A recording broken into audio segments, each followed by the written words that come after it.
Hello, welcome to Drag Race TV's LA's weekly recap of RuPaul's Drag Race Down Under, Season 1, Episode 3, Queens Down Under. Stay tuned as we discuss the drama, fashion, and fun of this week's episode. And if you like to talk Drag Race, you've come to the right place.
Hello, it's your hosts, Lorayne Love and Ollie Drennan.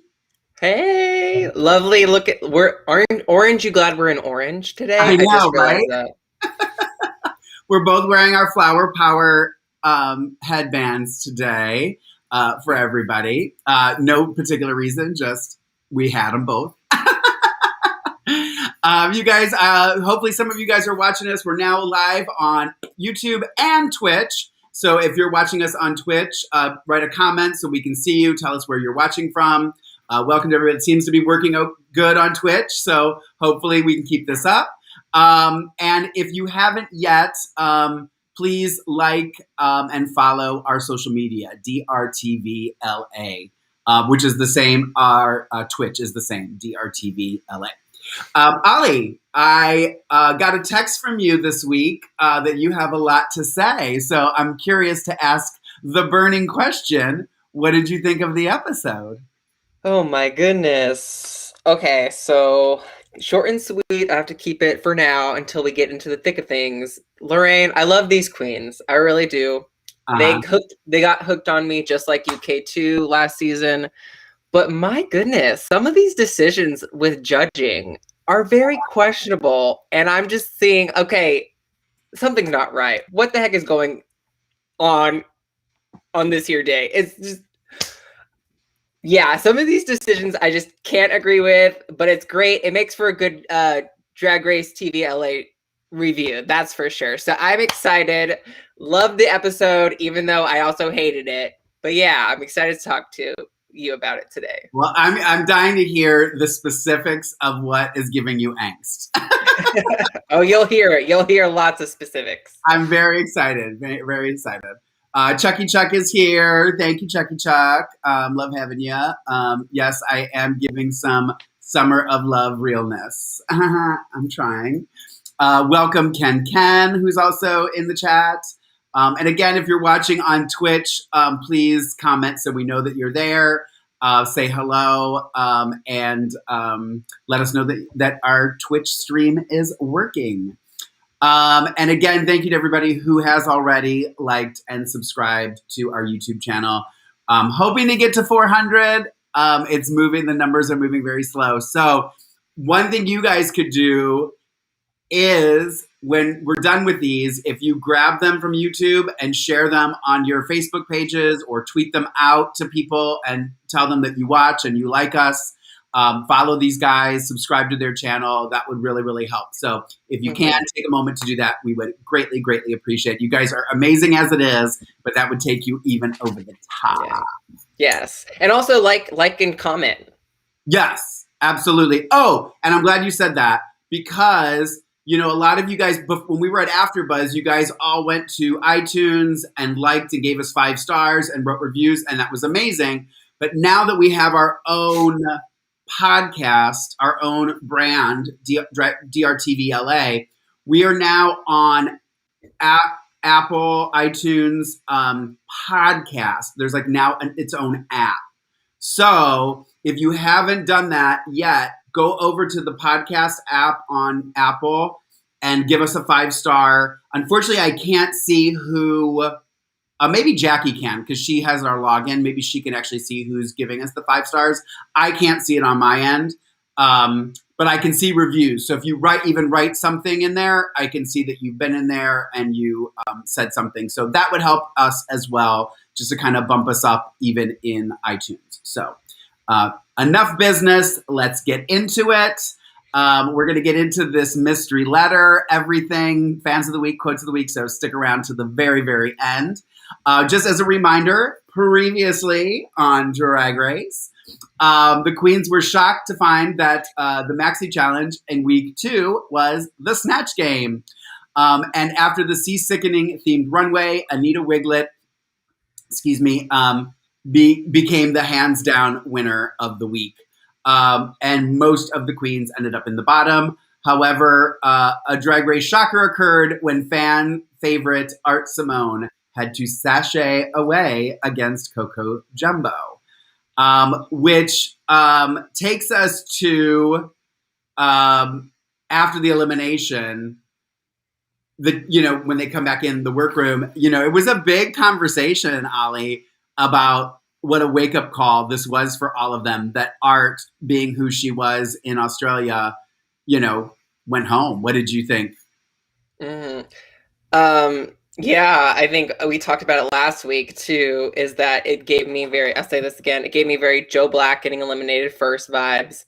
And still kind of shocked. I'm like, God, I'm really interested in what kind of look she would have brought to the runway. So that's really unfortunate. And I'm interested in seeing, I don't know where that's going to lead to, but I did like the story. Coco Jumbo talked about how she was told that she will never be the queen, twice as good as queen as Art Simone. So that was really shocking to hear that. And come to find out on Drag Race Down Under, she sent that bitch back. She really did. She really beat her in that lip sync. Totally. She definitely deserved the win. I don't think that there's any argument that Coco, that something there was rigged or anything, that Art went home for any reason. She was one of the worst in the Maxi challenge. We discussed last week too about whether her runway should have saved her, but I just think she was so bad. The runway can't save you at that point. So. Yeah. And it really just goes to show, last thing I'll say is that it really comes down to just being able to perform and be successful and be funny. And I think Art Simone is the direct opposite, at least in this competition, of a queen like Electra Shock, her looks aren't as perfect and polished as Art, yet she has those performance skills. She has the camp. She has the funny, charismatic skills that Art doesn't really wasn't able to show on the show, at least. Yeah. So for sure. And then the next day, it was still, they were still kind of, still surprised about Art, but they were also discussing a little foreshadowing too. They were all saying how intimidated they were by Coco and Electra because they both did so well in the lip sync challenge, in the lip sync for your lives. And they joked that we need to make sure they're both in the bottom so they can eliminate each other. And then they both ended up in the bottom. So did you notice that, or am I surprised? No, you totally, you said, I'm like, wow, here's our little producing moment, maybe our first bit of producing for this particular season. So that's funny. Wow. Okay. That makes sense now. Yeah. Okay, so I'm just going to jump into the chat here real quick before we move on. Japple is loving Anita. Okay, that's funny because I'm trying to watch social media because I want to see what fans are saying, because like me and Ollie were talking about, this isn't as viewed as a regular season. We're usually bombarded with who everybody's obsessed with and who likes and da-da-da. So I'm still trying to get a gauge on who fans are liking. So thank you for sharing that, Japple, that you like Anita. I know everyone was really shocked about art, Art. like through and through. Yeah, and and we talked about this last week too. That I like, and I don't know if it's the show kind of figuring it out or them not knowing the queens as well as they know the queens here, but that they're able to send a seasoned queen, we'll put that in quotes, or a queen expected to go to the end, not afraid to send them home. And I really truly hope that they do this more. Do you agree? Mm-hmm. Yeah, I do, because I think it's really refreshing, at least for me as a viewer, to have those queens put into Drag Race that aren't as known as that aren't always like a drag kid or sisters of this drag queen that's been on Drag Race. I like having that fresh talent, those new up and coming faces that aren't widely known, because you never know when you're going to find your next star. Sometimes, no disrespect to Kimora Hall, but she's sisters with Jada. She's a drag mom herself. She was pretty widely known, but she went home first. So, yeah. And I feel like a lot of people didn't talk about that, but she's the mother of Soju. But anyways, so yeah, it's really, I really think, I love Elektra. I really do like Elektra. And I didn't think I'd fall in love with her as much because I love her personality and I think she's really funny. Mm-hmm. And she's not as known as the other queens. So I think that just goes to show that it's not all about your popularity and your follower count. Absolutely. It's about you delivering and having that heart and that ability, that je ne sais quoi, the je ne sais quoi, that we want to root for you. Mm-hmm. Well, and I say that all the time. If you go to a local drag show anywhere, and you're going there regularly and you're supporting your queens, and then they maybe bring in one of the Drag Race queens. I think it's, for whatever reason, implied that because they're a Drag Race queen, they're going to be the best part of the show. Well, yeah. I think we all can safely say that that's not necessarily, and I'm not even talking about first eliminated queens and girls who didn't last long or still aren't doing drag anymore. I'm talking about queens that are big names, have huge followings, and it goes to their head and they start to go, I don't have to do anything. I just have, I would challenge fans, if I could, to hold them accountable. If there are somebody that you go to see and they're doing numbers that you've seen 100 times, don't tip them. Mm-hmm. You know what I mean? The only way they're going to really do it is if they see a change, or they see that people aren't reacting the way that they used to and stuff like that. Do you know what I mean? Mm-hmm. But and tip those local queens. Mm-hmm. They're working their ass off for a gig. Shit. I feel like people are so quick to just give all their money to the drag queen, the Ru girls.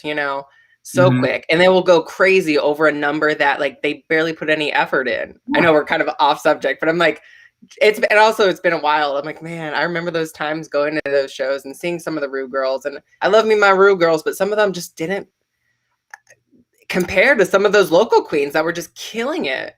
Well, and I've said this, I worked at a theater and we did a lot of casting of people, equity and non-equity actors. And there was a part of me where they were always wanting the equity actors. Oh, we need to get equity actors. We need to get some equity actors in here.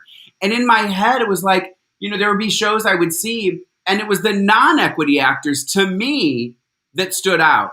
Mm-hmm. I felt like the equity actors were, again, I'm an equity now.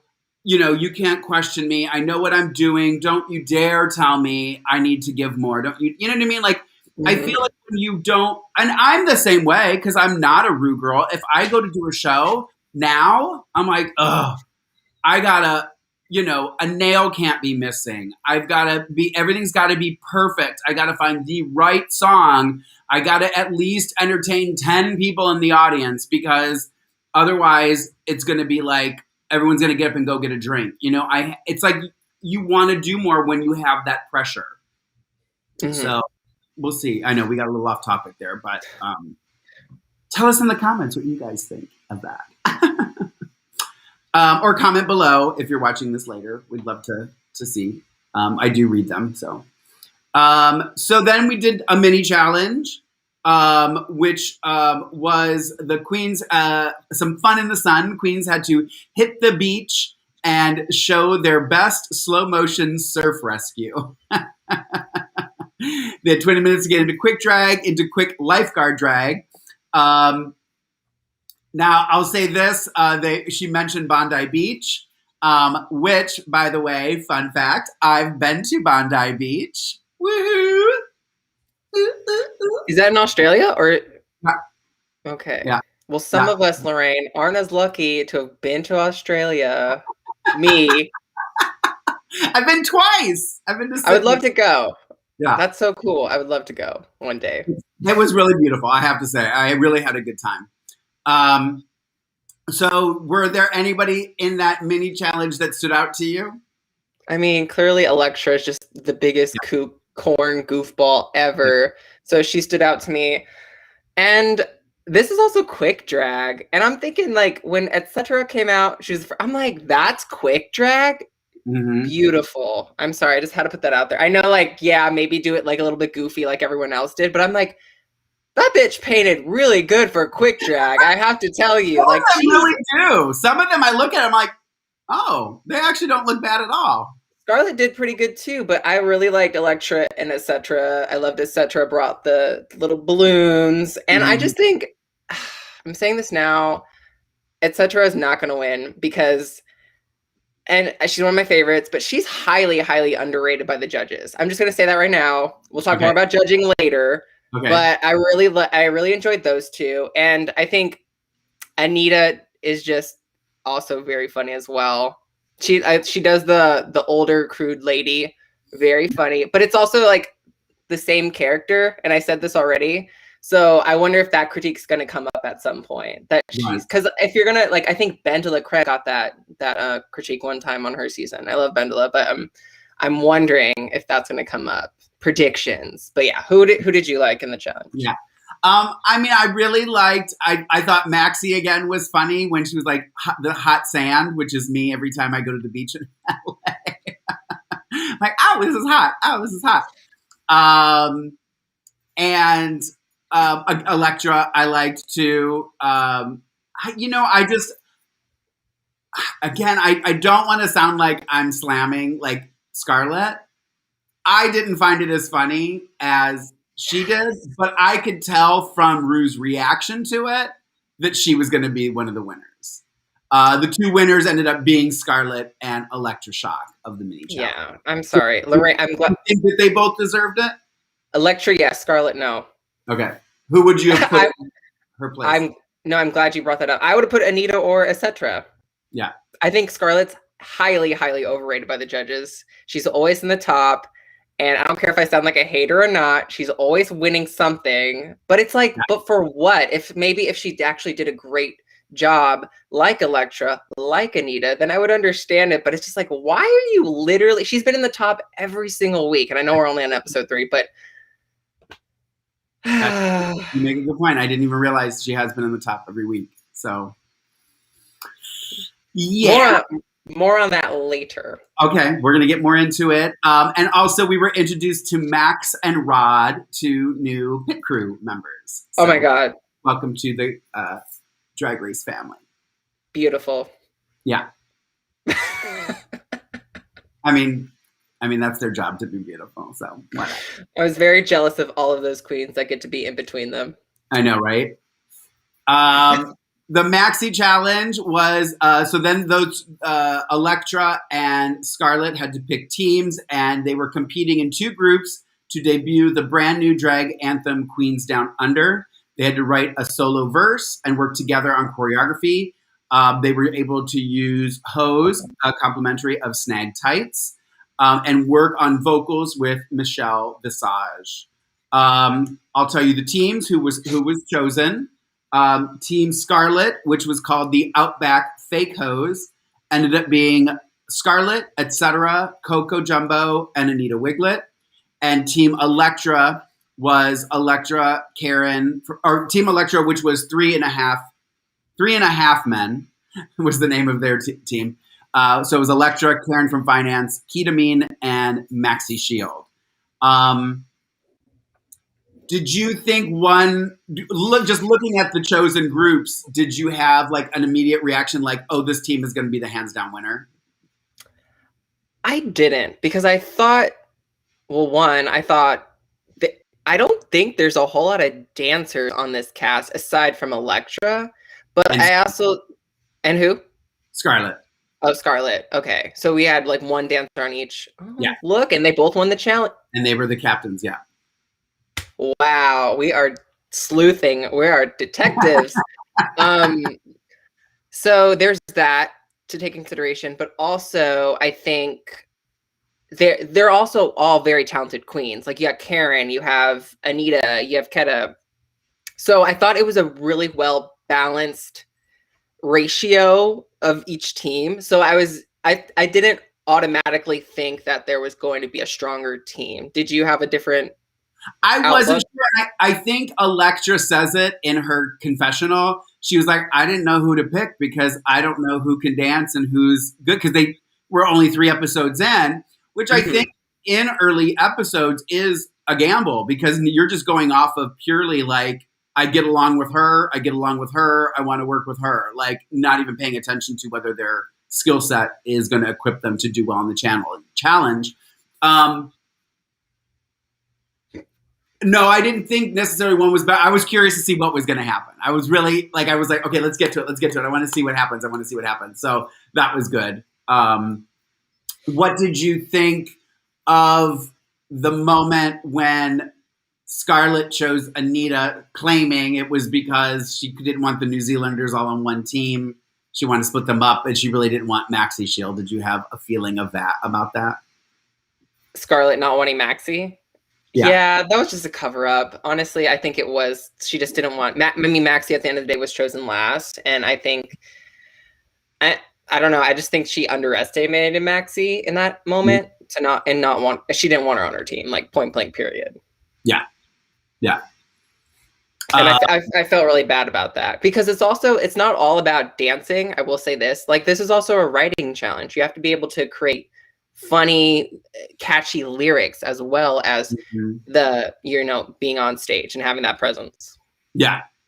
Well, Chucky Chuck is saying it now. Queens Down Under is not even close to being as good as UK Hun. I'm doubt we'll ever find anything that's as good as UK Hun. I mean, I still see that. So yeah, and I loved, you can tell that Maxi is an older queen because it didn't bother her being picked last. She could care less. It wasn't a big deal.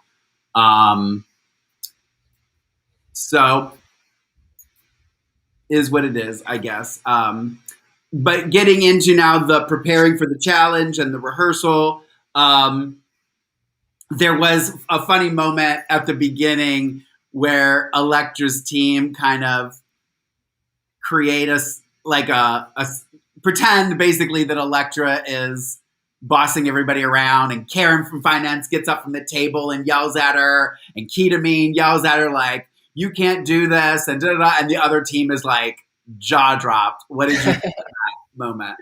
Of course, they were pretending to be fighting. Yeah. They obviously put that in the promo to make us think that there was going to be a fight, and It was genius, because my ass thought it was going to be an actual fight, and of course. Me too. But I also think like Elektra is she's a sweetheart, and I don't think she's like a diva at all. Mm-hmm. Yeah, I don't know. I don't know.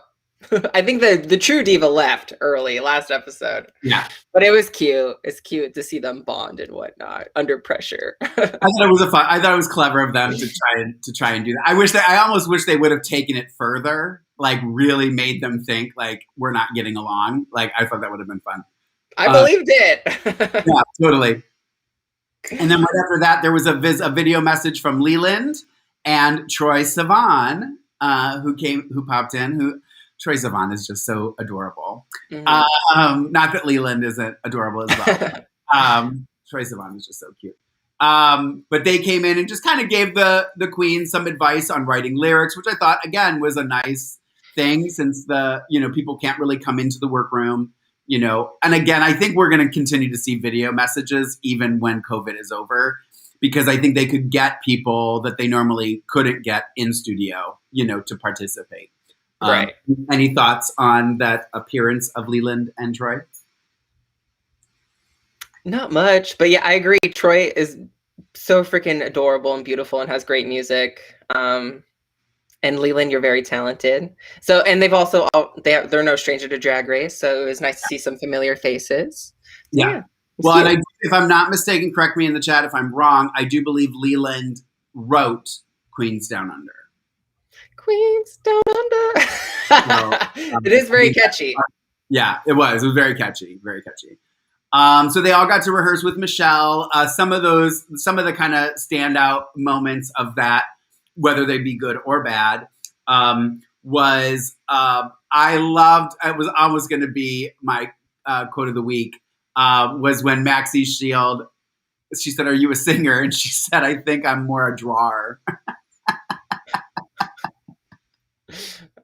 I love it.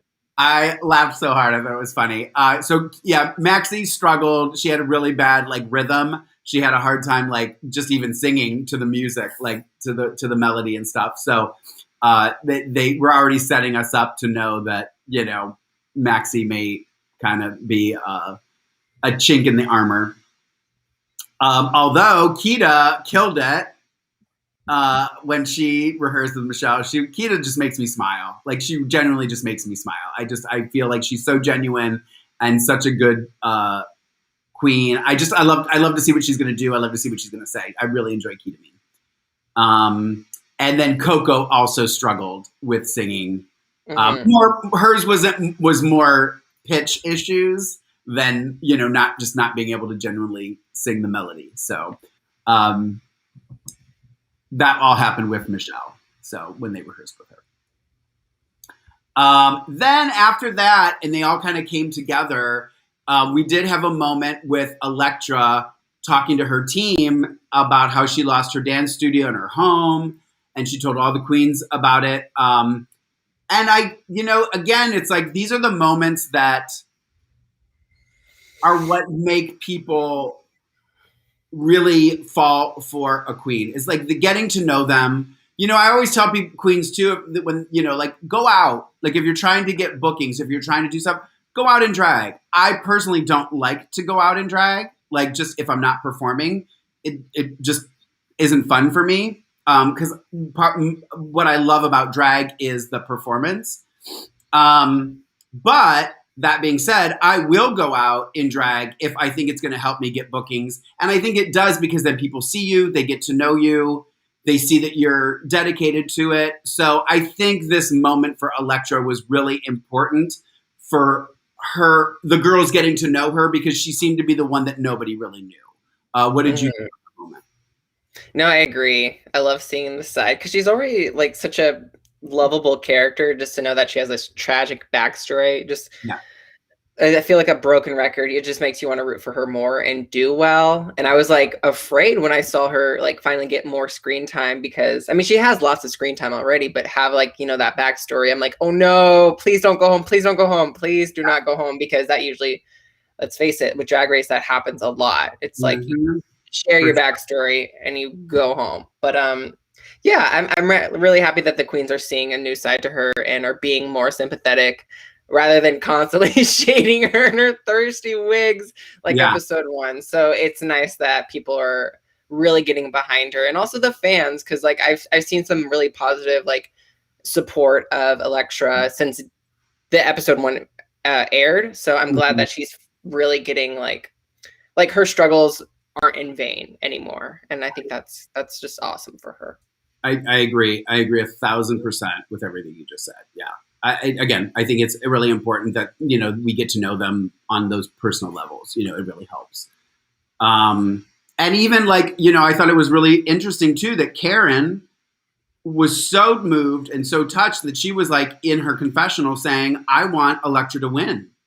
Was literally rooting for her to win the challenge, because she was so moved and touched by her story and everything. So it just shows you how things can change. I was talking to a friend last night about drag queens and drag culture and stuff like that. And he was saying that there were two queens that he knew that were like in this horrible heated, like wouldn't talk to each other. They didn't want to perform together, And he took it upon himself to kind of arrange it to get them in the same room together, them both not knowing the other person was going to be there.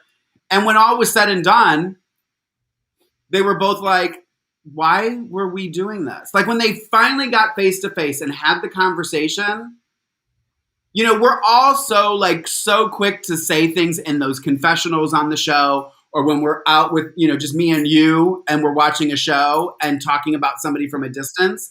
I'm guilty of it. I'm not saying I'm not, I think when you have that moment to kind of get to know somebody, I will say this, there was a queen that I didn't really think too much about, a local queen, not somebody who's been on Drag Race, that I was just always kind of like, okay, I don't get it. I don't get her. Like, it doesn't, do anything for me. Well, I've gotten to know her in the last week or so. And now I'm just like such an intelligent, like just not what I thought the person was like at all.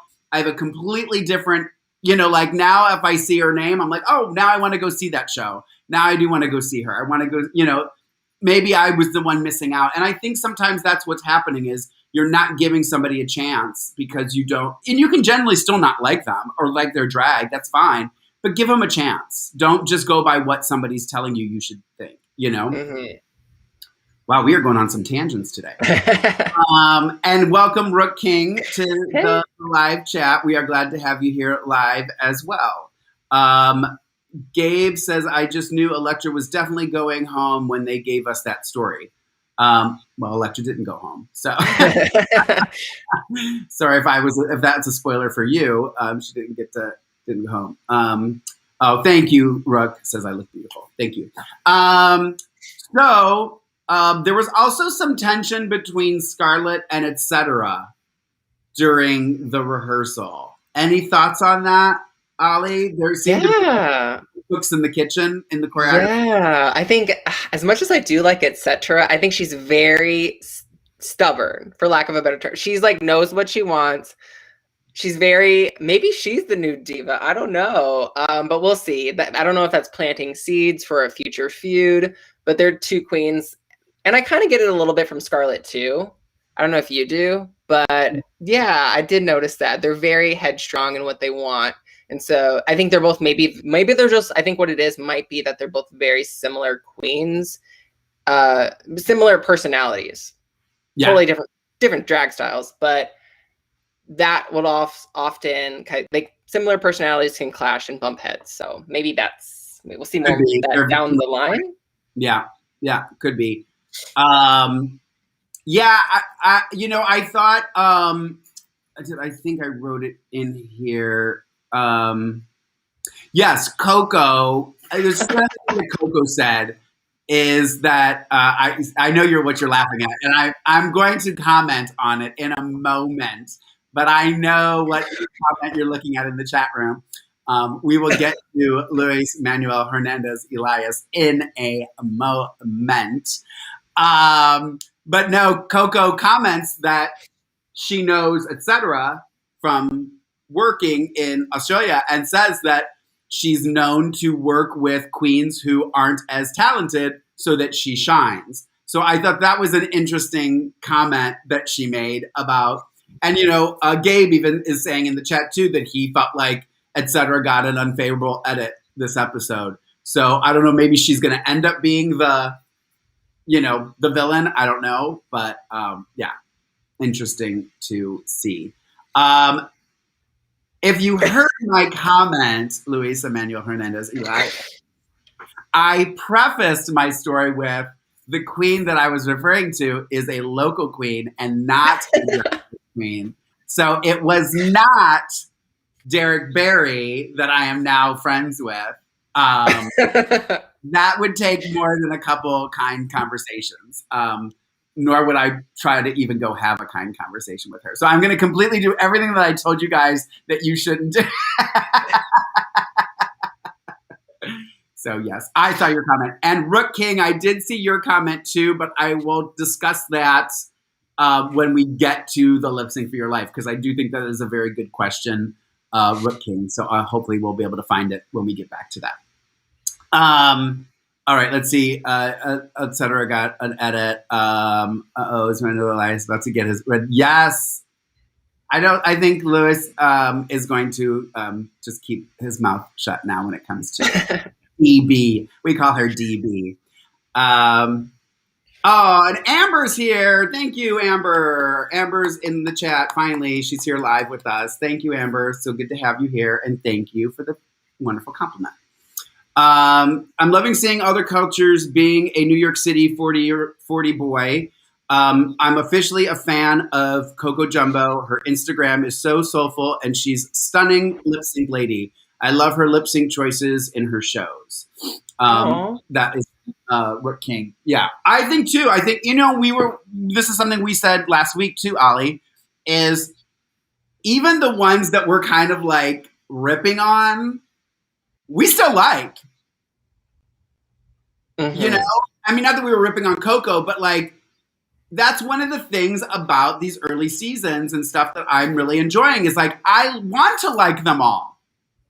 I generally want to like them all. Like, we're going to nitpick because that's what we do. And we talk about stuff and we critique the runways and stuff like that and give our opinions because that's what this podcast is about. And for you guys to do the same thing in the chat. We want to hear it. Sometimes you just got to get it off your chest and say it. If anyone's ripping Coco, it's the judges since day one. Let's be real. Well, and I said, when we did predictions last week, I said, I feel like Coco's next just because of what the show is telling me to think about her. Mm-hmm. And again, you can have your own opinion. She's so beautiful. She's so good on stage. She's so charismatic. Like, those are all wonderful, amazing things. So what that you went home third, girl? You're still a really badass queen, and I will be more than happy to pay an admission to see one of your shows. More than happy. And we all know there are some I would not pay to see, DB. So let's talk about the mystery note. See, I need sound effects. I need to figure out how I can play sound effects. What did you think of the note that Etc. found in Coco's makeup section that said, "Watch out"? What is your analysis of the situation, Ollie? I wonder if that's going to come back up. I don't know if that was from Art Simone. I don't know if the producer planted that. I'm very curious, but yeah. There was obviously I always compare other seasons, like All Stars 3. Wasn't there a whole note thing going on there from like Thorgy? So I instantly thought, that one was a little different. That one was a little different because that was a note to Trixie from Thorgy. She mentions Shangela. This one was like a note, technically, I guess, threatening her, watch out, on her station. So a little different, but I know what you mean. Yeah. Okay. So there's obviously, I'm just gonna say this, Lorayne. There's clearly going to be a murder next episode. Maybe on the main stage. Predictions. Yeah. We'll see. I don't know. Did you think anything of it? I was like, okay, maybe that'll come back up.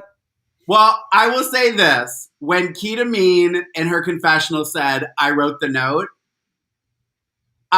my jaw dropped. I was like, shut up. Like, I thought it was brilliant for like a second. I was like, oh my gosh, that's brilliant. And then she was like, no, I didn't do it. And I was like, no. Had she done that, I would have been so impressed. I would have loved her like 10 times more than I already do. It'll be interesting to see. I don't know if they're going to talk because they didn't really like discover, who it was from or anything. So we'll see. Gabe thinks it's a little bit of a dick in the soup. And also he thinks it's a little attempt to stirring the potential drama. I mean, that's why we watch it. Whoever wrote it wants someone to get thrown off. Yeah. So yeah. I can see it. It'll be interesting to see what happens. Needless to say, how if it unfolds, if it comes to fruition. All right. So our runway is Bogan Prom Realness. Thanks to our honorary co-host. I will say I did look it up. myself for the podcast. This is that segment, the new segment that I don't know the name of it yet. If you guys can think of a name for this new segment while we're doing Australia, like educate me, like where we learn new lingo or something. Think of something. Put some comments in here. I'd love to hear an idea for this new segment where we're watching a show from another culture and we have to look up words and figure out what these things mean. I think it's fun. I love learning new things. So Bogan, thank you, Chucky Chuck. For us non-Aussies, the runway theme was Bogan Prom Realness. So here's the meaning of it. Bogan, an Australian person, usually Caucasian, of uncouth and lower class background, residing on the edge of civilization. I think it's pretty safe to say that Lorayne is Bogan. No, Lorayne is not Bogan. Mark's Bogan. Mark is, yes, touche to that. Thank you. Yeah, so that's the definition of it. As we go through it, keep that in mind as we're critiquing the looks. Also, another term that was used in the show was a goon sack, which at first I missed. Down Under Education. I like that for the name of the segment. Ooh. Down Under Education. I love that. I like that. Oh, let's see if we get any other options. Magenta's with us now. Welcome, Magenta Fox. So a goon sack, which I have the little descriptor here. In Australia, locals call cheap cask wine goon. It's sold in disposable silver bags, aptly named goon sacks, and like not being sold in like a bottle. It's kind of like our boxed wine, so they call it. All right. So now that we know those terms, let's do the runway. Again, it was just Ru, Michelle, and Reese. No guest panelists because it was during January of COVID. And this is not compliments of Draglicious today. If you listened to last week's episode, Draglicious had done some photos and I used them for this part. I had to do this. So I'm going to apologize in advance because I was taking screenshots of video on YouTube. So some of their facial expressions and things are not the most flattering. So I apologize to the queens. But if they posted these things, I wouldn't need to do it. All right. So for the Bogan Prom Realness, first up is etc. Ollie, what did you think of etcetera's look? Let me grab it. It was the pink jumpsuit with like the nails. Yeah. I really liked it. It was cute. Not one of my favorites, but yeah, maybe that's why she wasn't in the top.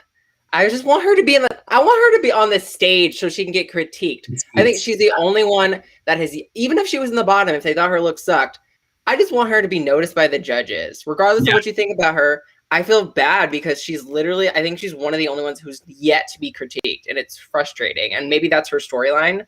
Predictions. Sorry, I'm always putting predictions out there.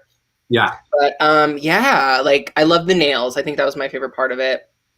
And yeah, it was like the Juicy Couture tracksuit, cute, pink. You know, I just want her on stage. Now the second week that she wore pants, which I'm all about pants. Do not get me wrong. I'm not critiquing that she wore pants.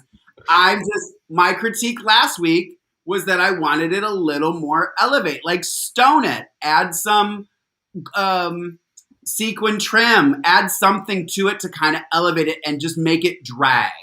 So again, that was kind of my issue with it. It just seemed so basic. And she was wearing Uggs on the runway. Oh, I didn't even catch that. So I will always eternally have an issue with anybody wearing flats or sneakers or Doc Martens on the runway. It's just not in my drag DNA. It's just not. It's hard for me to deal with. hold on, there was a comment here that I was going to grab. It was, we were talking about a name for the segment for learning our new Aussie and Kiwi terms. Chucky Chuck suggests Drag Slang 101. That's another option. So we have Drag Slang 101, which already is presenting a problem because I have to say it.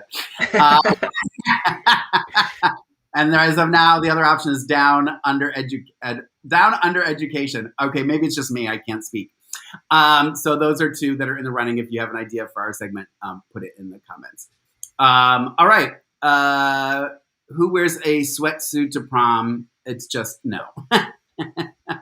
From Chucky. Bogan. Yeah. It's all about Bogan, though. Yeah. I mean, again, it's like elevate it. Like, it's a drag. I get that Bogan is, something, that wouldn't be elevated, but I feel like you have to take it and drag it up. Like, that's my issue, I know Chucky Chuck. I can't say either of those things yet. All right. So next up is Coco Jumbo. Ollie, what did you? Oh, she was like a dress she like got caught in a bush, right?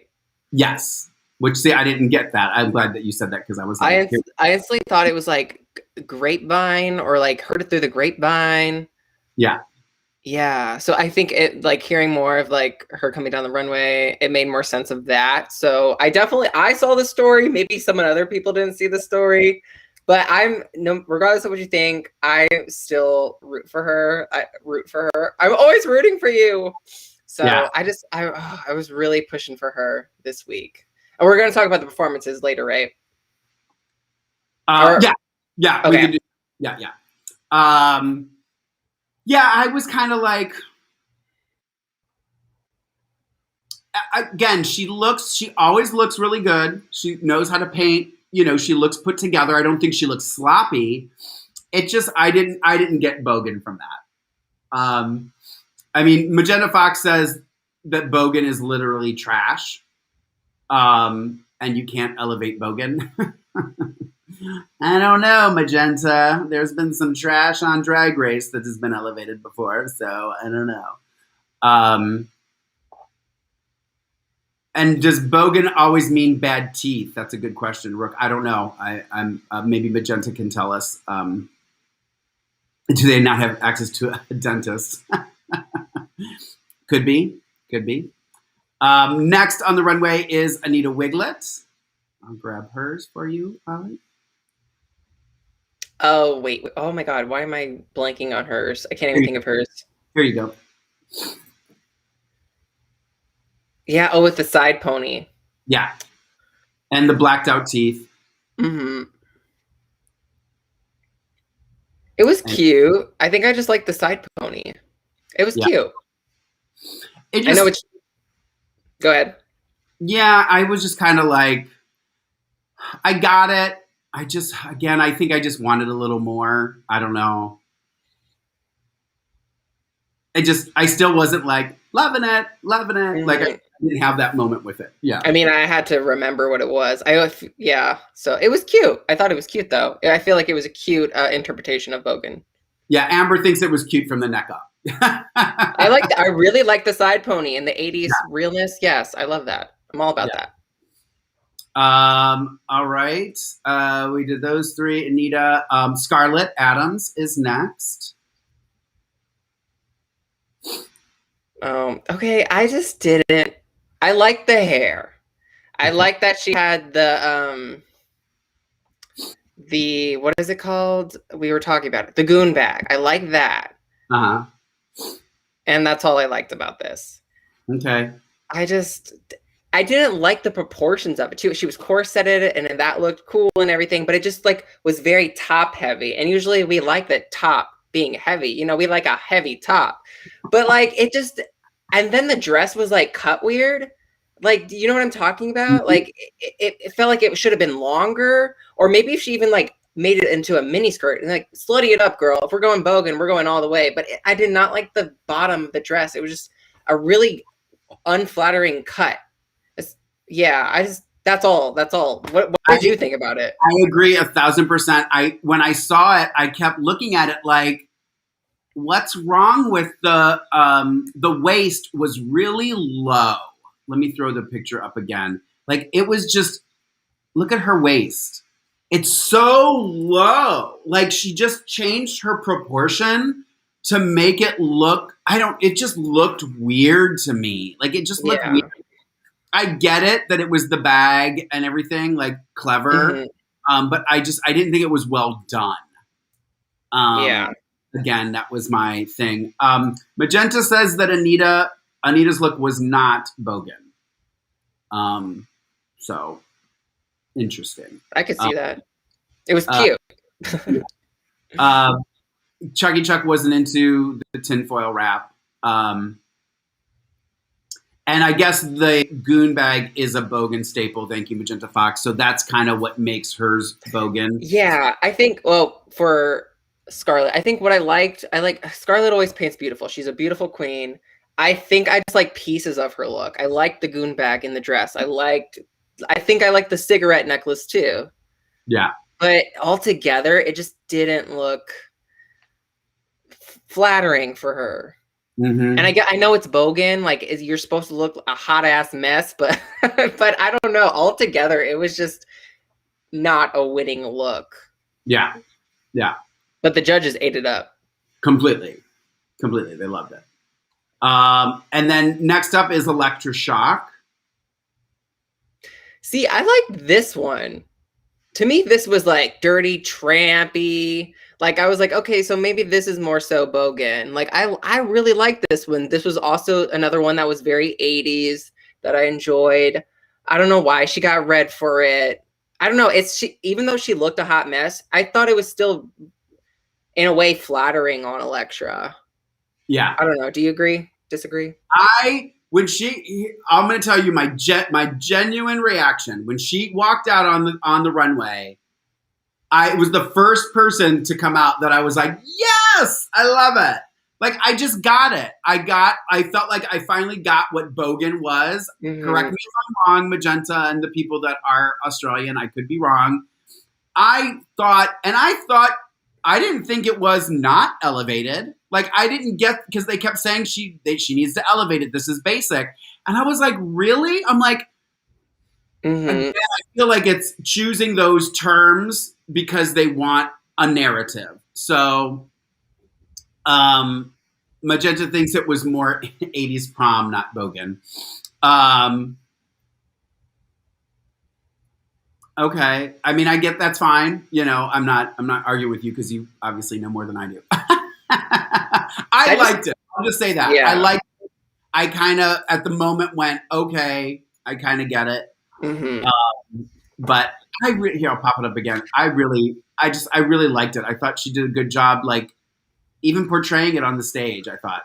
I think she just, like, told the story well, for the most part. In my like, opinion. She was the first one to come on that I can kind of agree. I basically agree with you, Lorayne, that I just understood it. I was like, okay, this is it. This is her week. She finally elevated it, because I also think that, like, I've been feeling bad for her because her looks haven't been, like, on par with some of the other queens. So I'm like, this is her week. She's got it down, her performance, her look, and yeah. I don't know. Yeah, it's I mean, I think that they're trying to spin it to make us not like Elektra, but I have no issues with her whatsoever. You know, maybe a little bit here and there. You know, obviously we can all use some more rhinestones and stuff, but I didn't hate her by any means. Next up is, well, actually, hold on. Before we go to Ketamine, there's some stuff going on in the chat here. Magenta was talking about it not being Bogan, and she was saying that nothing that we've discussed right now is really Bogan. Chucky's asking her, Magenta, if they think it's a bad runway theme, like should they have not done it?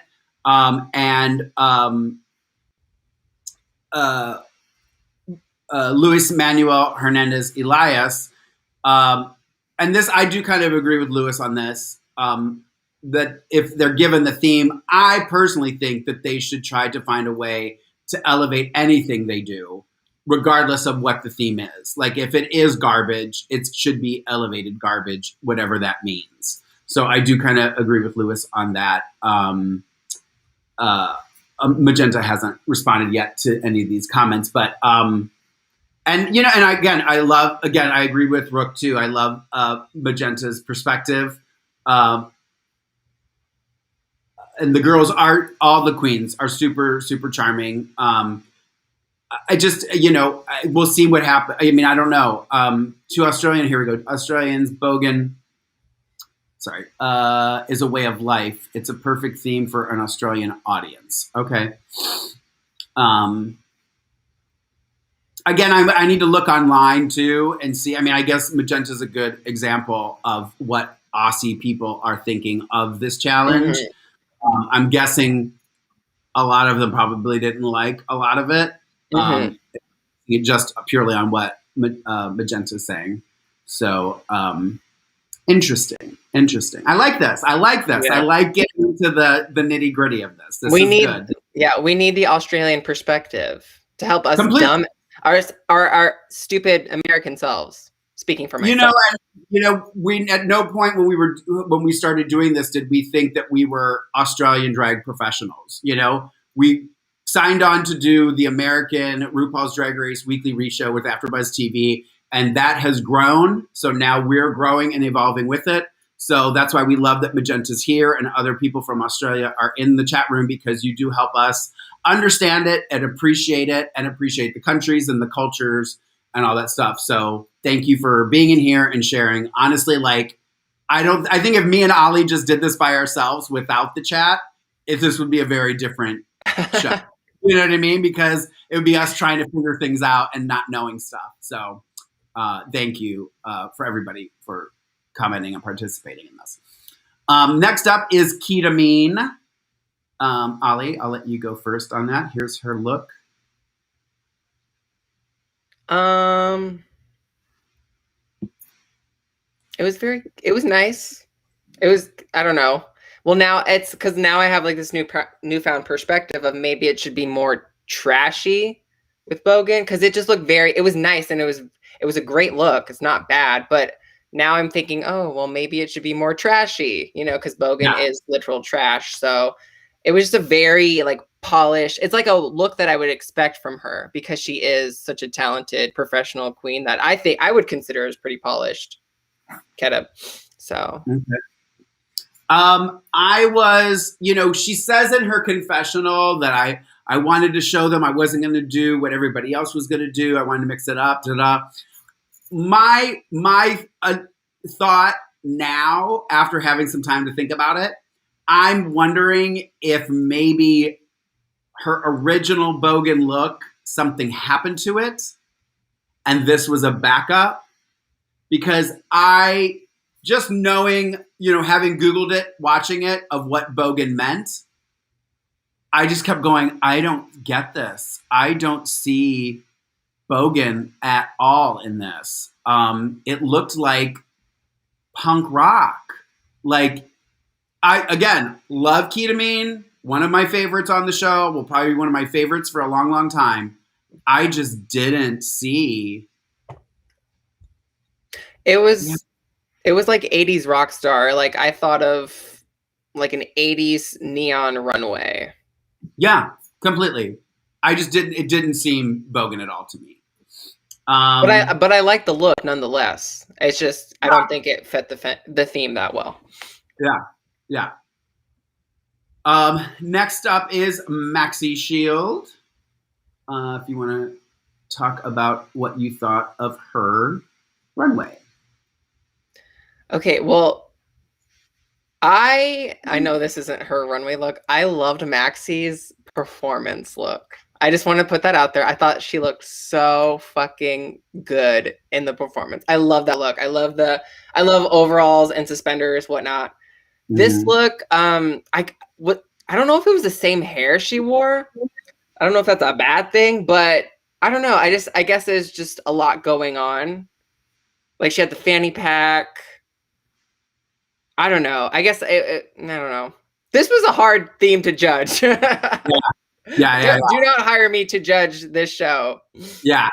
I will say this about, okay, again, well, I'm going to pop Magenta's comment up here because I think this is answering what I'm about to say.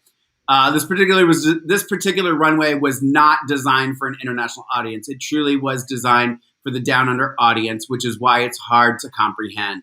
And Keita was not Bogan. Well, I will just say this. Not being Australian, just judging it on what's coming down the runway. Maxi's was hands down my favorite. Like, I know it may not be Bogan, because it's supposed to look trashy. I was like, yes! When she came around that corner, I loved everything about it. I think that's why I like Maxi Shield so much, is that you can just tell she knows how to cross the T's, dot the I's, finish the look, make it complete, make it stunning. And I agree with you. I think her look for the challenge was beautiful. Beautiful, beautiful, beautiful.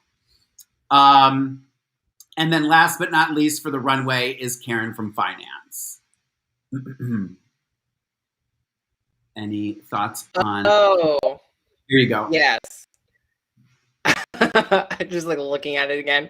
I liked it. Okay.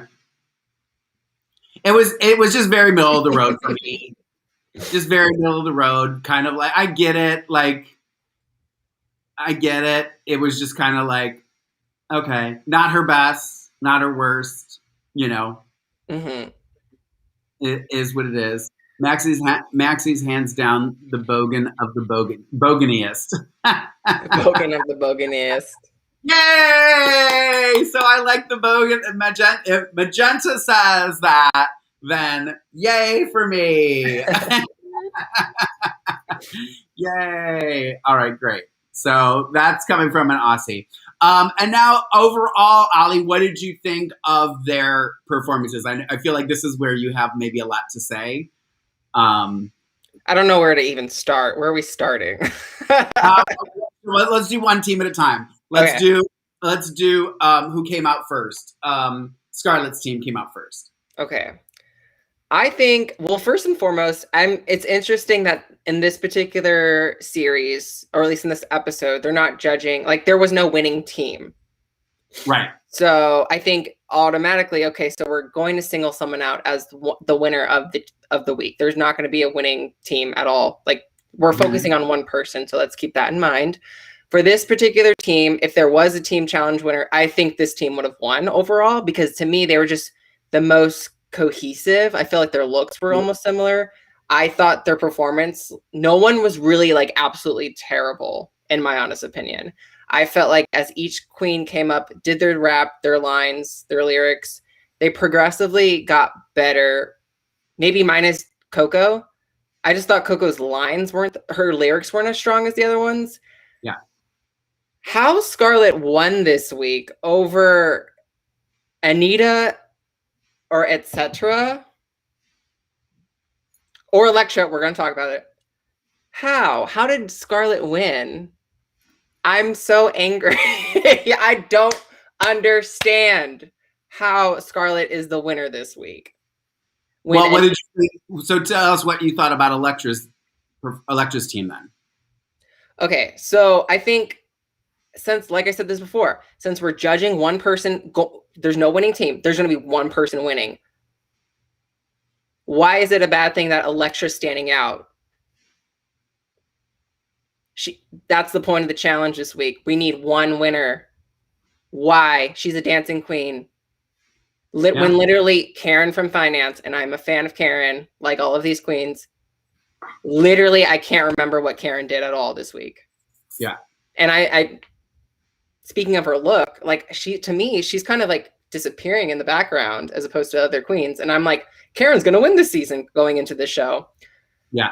And then Maxi, I thought Maxi did a great job. I think she struggled keeping up with the queens, but when she came down to her lyric, her what is it called? Her lyrics, her time to shine. I love that she slowed it down. I love that she got down on the floor. I loved her little like moment where she was like, no one came to pick her up at the end. Yeah. I thought she killed it. And I loved her look.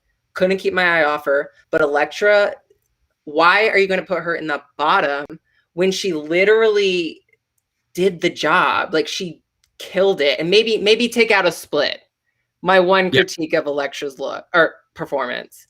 And then Kita, I thought Kita did good, but I don't know. Judging this week was weird. And also I think at this point, like, no one did absolutely horrible. So we're literally picking at straws. And then I think overall, you already said this earlier, the whole thing about putting Coco and Elektra in the bottom, that was okay. It wrote itself and it happened. So I thought, okay, this is now producing is starting. Mm-hmm. So those were my thoughts, Lorayne. Sorry, I went off on my rant. No, that's why I wanted to hear, because I knew you had a strong opinion about it. I was, I'll say this. I remember watching, and I watched the first performance, and I just said earlier, I was really looking forward to this because I didn't know what was going to happen. We don't know who's good dancers, who's a good, performer, that kind of stuff, other than the ones we've seen lip sync.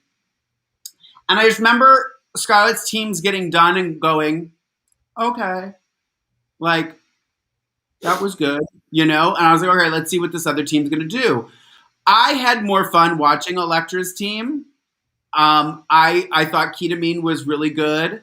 I thought Elektra was like, she did the challenge, like you said. Like, she was supposed to come out, do a verse, perform, shine on stage. She did all those things. I agree, maybe one less split,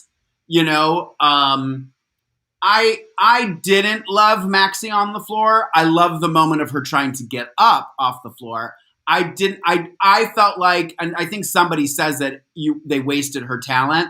Mm-hmm. I do think that she was a little underestimated. And I think Maxi too underestimates herself. Mm-hmm. Michelle says to her on the runway, you're not just the funny one. You're the pretty one. You're the talented one.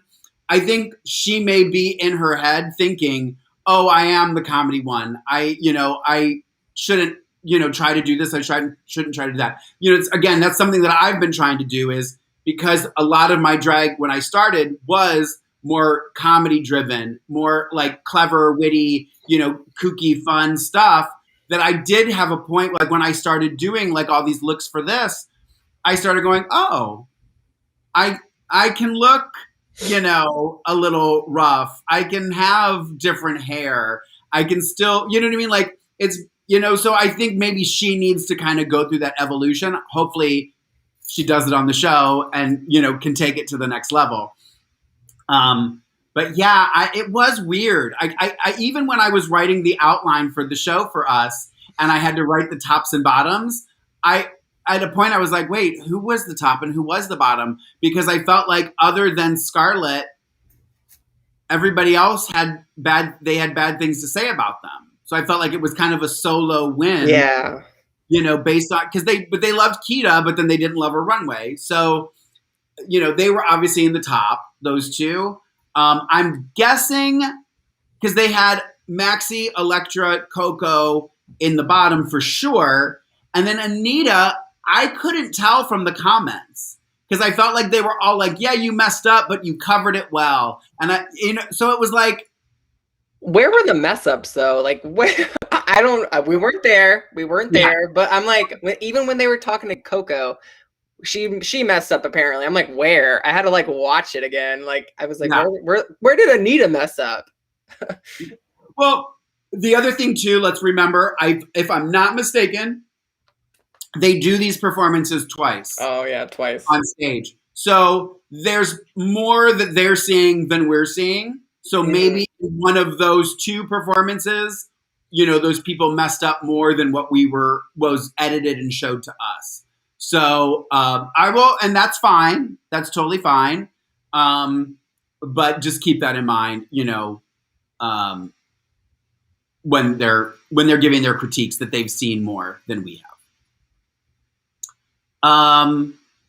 So Lip sync song was Shake Your Groove Thing by Peaches and Herb, which I love that song. Gonna have to add that to my Lorayne Love performance list. And it was Elektra and Coco Jumbo in the bottom. And Elektra won the lip sync again. Did you think Elektra deserved the win of the lip sync? Okay. I thought she did great. Like, I think this was the best lip sync so far in the season, for sure. Putting that out there. I thought Jumbo really did good. I think what Jumbo's so talented at is embodying a song. Like, she completely embodied this song this week, and she killed it last week with art. I thought she just is so talented in that. Like, I think that's the charisma factor. However, I'm happy that Elektra stayed. I think sometimes Elektra, like I said this already, she like is just full throttle. Like, she almost overperforms a little bit too much. And I get nervous when like queens like interact too much during a performance, because I'm like, I don't want another India Farah situation. But yeah, I don't know. It always gets me nervous. I just perform the song. Don't interact with each other so much. Yeah. But yeah. I'm nonetheless, I'm happy Elektra's still here. I'm a fan. Sad to see Coco go. I do think that this, like I said this before, it was produced to send Coco home. They've been reading Coco since day one. Like, if they put Maxi in the bottom, who knows if Coco would have sent Maxi home. So they needed to ensure Coco going home. So they put her with Elektra. That's my theory.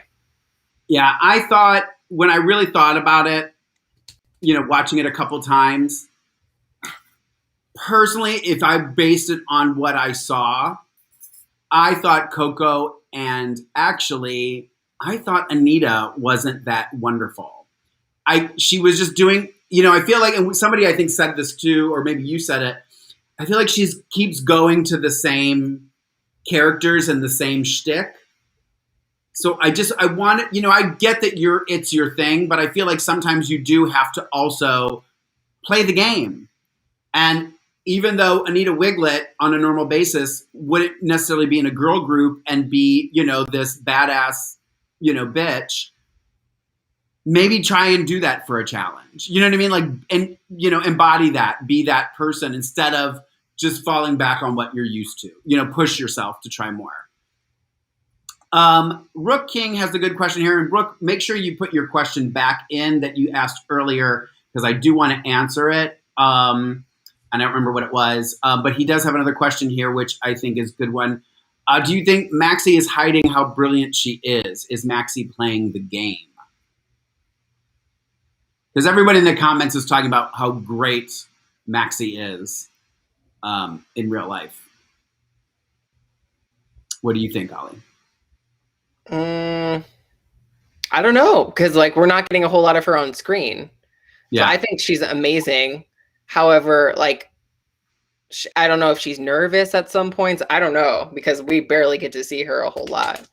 But I thought she did. I still think I loved her on the floor. I loved her in the performance. So I didn't want her to be in the bottom. But it just worries me when a queen isn't shown. So we'll see. We'll see. Gabe also thinks the judging this week felt completely dick in the soup. Also, and then also Magenta thinks this season was produced from day dot. Let me just check a couple of these other comments in here before we move on.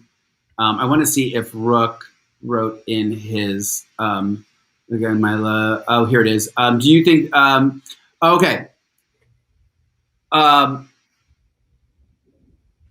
He says, looking beautiful again. This is from earlier. Sorry, I'm just rereading because he reposted it. Miss Love, I was so shocked at how much energy the ladies brought during the lip sync. Do you think USA could take a lesson from Down Under ladies for high energy lip sync? Ollie? Yeah, because I mean, definitely had some less than stellar lip syncs last season, I think, of 13. But also, I think these queens are just like, as much as I criticize Elektra for overperforming, I can't really I guess I have to take into consideration the fact that like these queens are finally getting their own format. They're finally getting down under. These queens from Australia, these queens from New Zealand finally get to be on like such a grand stage of just such a grand main stage, you know, finally share their art to the world. So whereas like it was only used to just be for the US queens. Yeah. So of course they're gonna lip sync for their life, full throttle, 1,000%. So they it's almost as if they just have more to prove than some of these queens that are like on the US, you know, where some queens from the US, they just want to get on the show so they can get booked. Yeah. Like I think of certain queens, I won't say them, but they just they don't care if they're eliminated early. Mm-hmm. They want to be eliminated early. Yeah. Get back to business. Yeah. They just want to get that coin, get their coin, you know, maybe have a memorable line here or there. So I think these queens are here to compete, and they have a different mindset. Brooke King and Magenta also think that Coco's Shake Your Groove thing was absolutely fantastic. So yeah, I mean, you know, again, it makes it better when don't you want to watch a lip sync for your life of two queens who actually really know what they're doing and are entertaining? And then you're like, oh my God, who is going to go home? Like, you don't want to watch it and go, oh, she's going to go home. You know what I mean? Like, it makes for better TV. Sorry. Magenta, fun fact, Maxi was the first queen to paint Magenta's face in 2001. Wow. He can attest to her brilliance. That's amazing. So, been touched by the hand of Maxi Shield, who is a god to us. Well, that's good to know. That's good to know. So, all right. So 7 queens remain. We got a little teaser for next week. The crusty cast-offs are turned into runway looks. One man's treasure is another queen's trash. They switch that around, you see. Did anybody... I mentioned this to Ollie before we went live. Did anybody notice that the crusty cast-offs that were brought into the workroom moved? And the queens react. They have like a surprise reaction. Does anybody...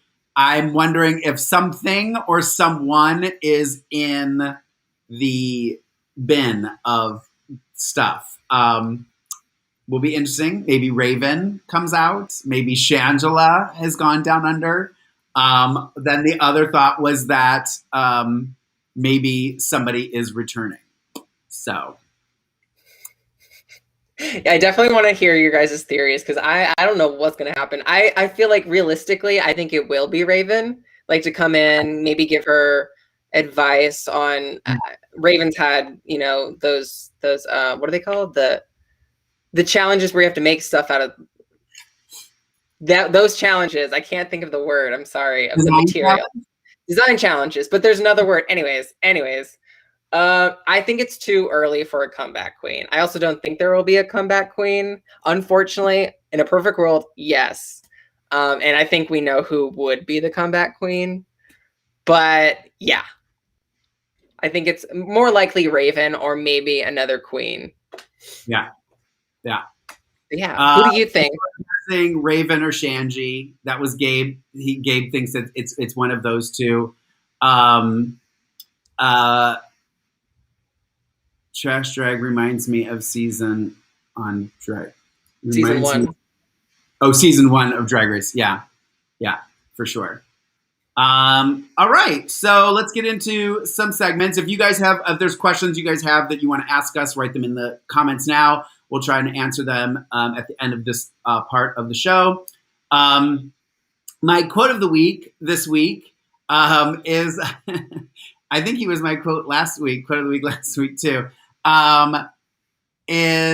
goes to Reese Nicholson again. I don't know, he's going to be my quote of the week guy, I guess.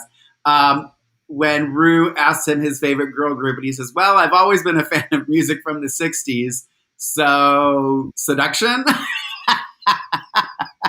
Wow.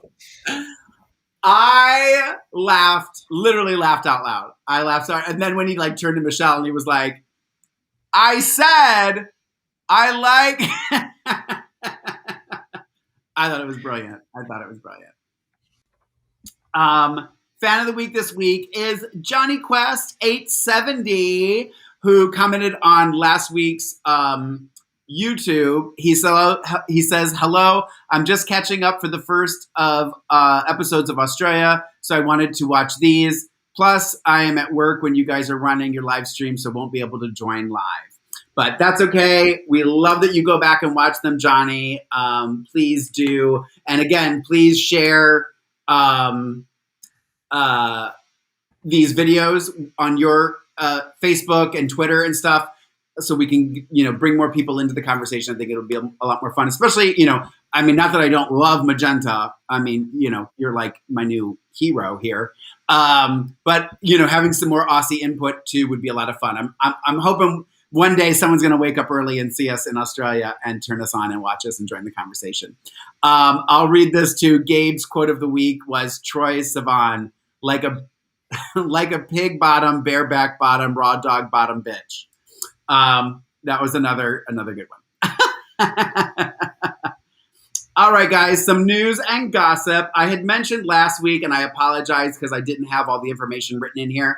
I should have just skipped over it. But there's a new karaoke club drag queen edition show with some of your favorite Drag Race queens, autumn 2021 on ITV2. It's a UK digital channel. So I guess Karaoke Club exists already as a show. So this is Karaoke Club Drag Queen Edition. Some of the queens are Vinegar Strokes, The Vivian, Manila Luzon, Trinity the Tuck, Crystal, and some other queens who have not been on Drag Race. Hopefully I won't destroy these names. TT Bang, Frida Slaves, Danny Beard, Muhammad Kandi, and more. So they're check it out. It's a digital thing, so I'm guessing everybody can watch it. I just wanted to give a promotion because it looked kind of interesting. Yes. What else do I have here? Reminder, if you are a drag queen who sings, they are still casting, from my understanding, the new drag queen singing competition from World of Wonder. So be sure to go check out World of Wonder's website or casting for more information. Tomorrow, Ollie and I are going to do. You're going to get us 2 days in a row, ladies and gentlemen. Ollie and I are going to do a quick little. It'll be short. It won't be long. We're going to just go through the Drag Race España queens who have been announced. I'm just going to pull some photos and we're going to give some initial reactions. I don't know any of them.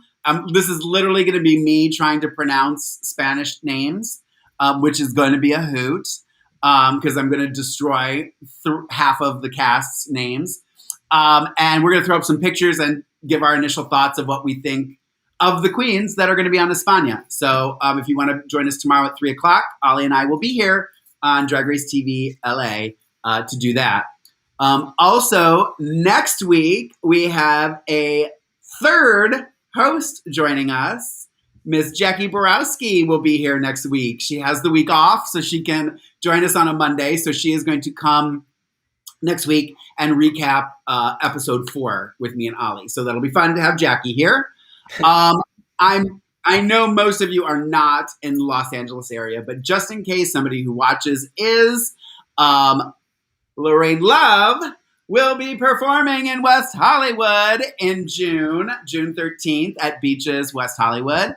So if you are in the area and you're just dying to see Lorayne live on stage, June 13th at Beaches WeHo. I will be posting on my Lorayne Love social media with more information when it gets closer, because you will have to reserve a table unless things change for COVID restrictions at the bars. You will have to get a reservation in advance and stuff to see the show.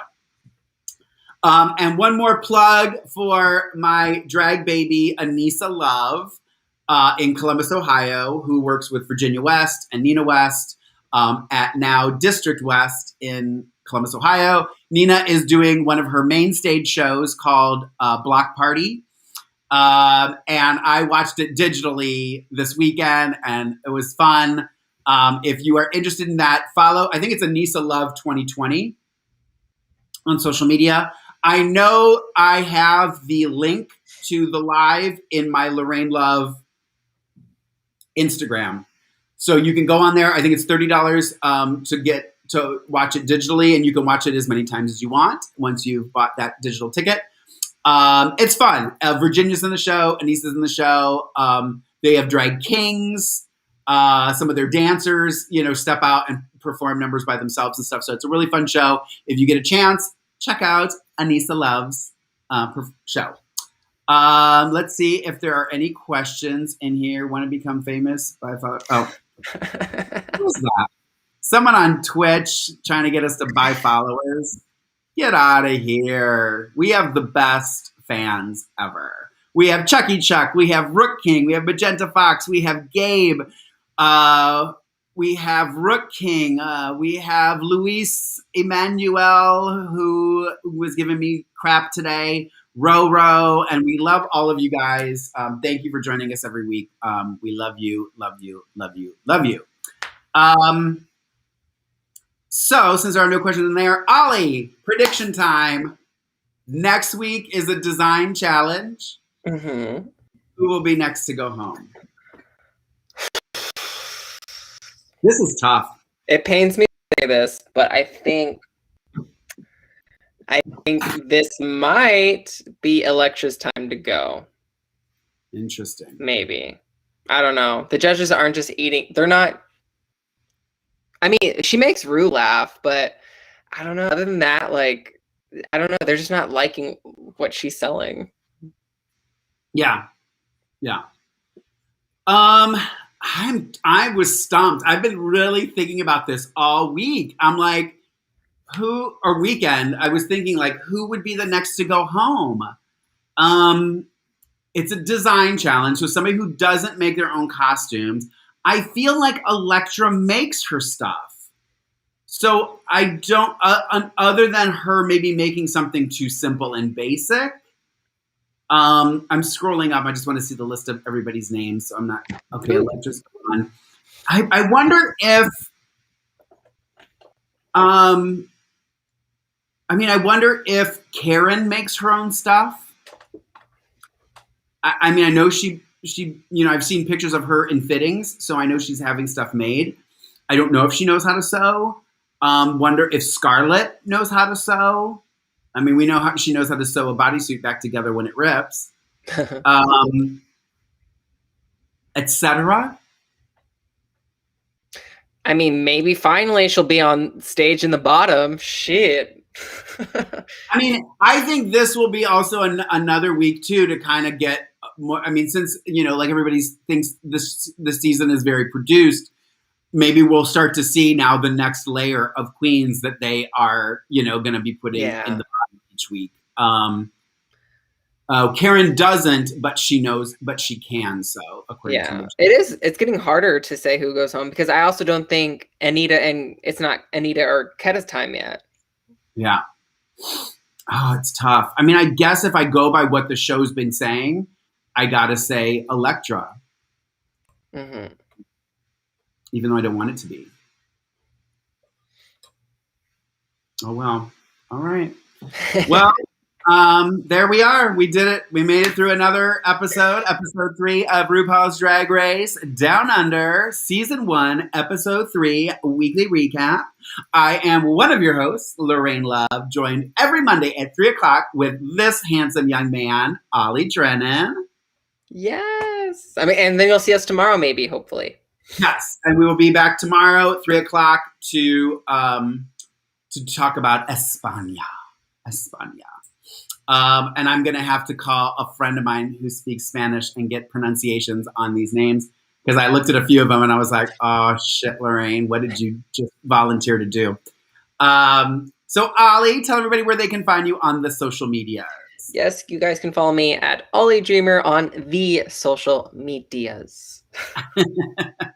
And you can follow me at Lorayne Love. That's Lorayne Love. Anywhere. That's where she can be found. And then also please follow Drag Race TV, DRTVLA on Instagram, Twitter, Twitch. If you've got Twitch and you're tired of using YouTube, go watch us on Twitch because we're cool like that. And we will be back tomorrow, but then next Monday at 3:00 for episode 4. So thank you all so much for joining us live. We love you all. Those of you that were writing how much you love us, thank you so much.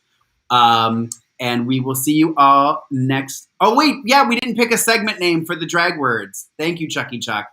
I like the undereducated. Down undereducated. I like that. I think we're going to go with down undereducated. I'm starting to be able to pronounce it now. So we'll call it down